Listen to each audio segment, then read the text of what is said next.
Mayor, thank you so much for joining us this morning. Good morning. Always a pleasure having you. Let's talk first about this domestic violence initiative across the parish. Really important work that city leaders are doing. What is the city's involvement?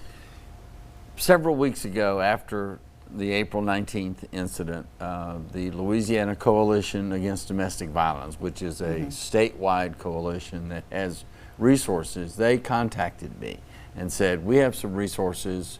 We would love to give you some resources to help develop a long-range plan for this and provide some national consultants to come in. And I said, well, first thing we need to do is get all the stakeholders in the room.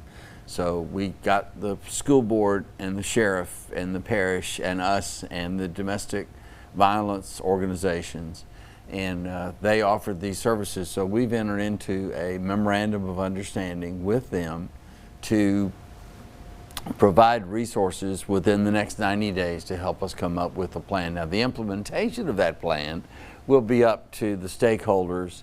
The sheriff will coordinate it because he's already gotten started on a domestic violence center, and that seemed to be the best place to do it. So we're cooperating with the sheriff, sheriff's cooperating with us, and the other stakeholders are also cooperating. So we hope we'll have some resources available and a plan to combat domestic violence in Caddo Parish. Yeah, and hopefully the goal here, Mayor, I imagine, is getting these survivors or the victims of domestic violence out of these situations before they escalate to what we saw a few weeks ago. Correct, that's right. Tell us about the importance for these victims to feel heard and seen by city leaders and everyone around them. Well, I think the biggest thing that affects victims of domestic violence, from my observation, is that they feel afraid to seek help, that there will be repercussions and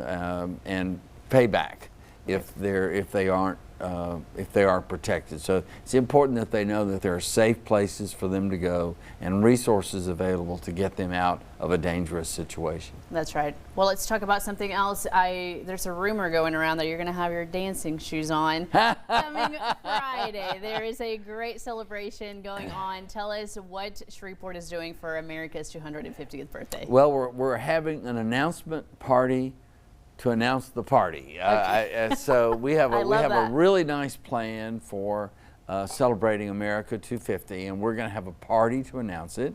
It's going to be in the Red River Entertainment District starting at 5 o'clock. There's a line dancing thing that starts at 5, and I am planning to be there to learn. So if you really want a fun time to laugh at your mayor, that'll be a great opportunity to do it. What I think is going to happen is that you're actually secretly a great dancer and you're going to shock everyone. Well, we'll see. Well, that's really exciting, Mayor. I know that everyone is looking forward to the celebration of America's 250th. We believe it's going to be a really special celebration here. What all are you guys planning to be doing? There are some historical lectures. There are celebrations. You know, Cross Lake is 100 years old. Both the Revel and the Independence Bowl are 50 years old. There are all kinds of celebrations that we're going to be having. So we'll be celebrating Cross Lake. We'll be celebrating America's birthday. We have a really big 4th of July celebration this year. We have a big one every year, but this one's especially big. So we're looking forward to everybody learning what all they could participate in. And they'll start in June and continue into the fall, and even including the Independence Bowl. So it's an extended party for Shreveport. Yeah. Now, when it comes to these big celebrations, Mayor, I know safety is a huge concern for the city. How are you guys planning to keep everyone safe through this celebration? Well, the police, we have a special events task force, and they always plan the security plan, and that's no different for tomorrow night than it is, and for the 4th of July celebration.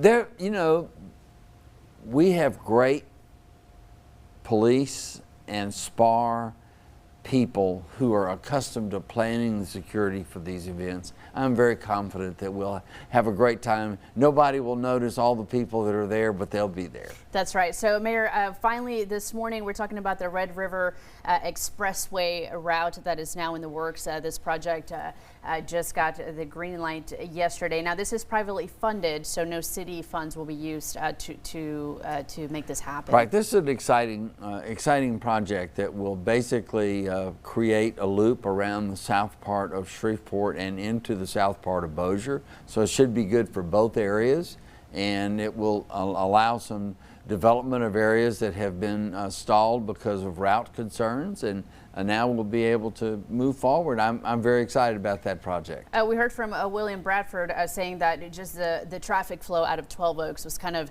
a bit of a mess. So this is hoping to hopefully relieve some of that. It will provide an extra outlet for 12 Oaks, and it also should make it easier to get out of 12 Oaks at their regular exit point, because right now there's a constant flow of traffic that makes it very difficult to exit, particularly if you're trying to turn left, and most people coming out are trying to turn left to get on 3132. Yeah, it can be kind of a scary turn to make there. It is a difficult turn. We've had a couple of accidents there. That's right. Mayor, thank you so much for being with us this morning. Thanks, We really appreciate all of your insight. Of course, we're going to have all the details to America's 250th celebration happening tomorrow here in the city of Shreveport. You can find all of that on our website. That is ktalnews.com. We'll be right back with more after this.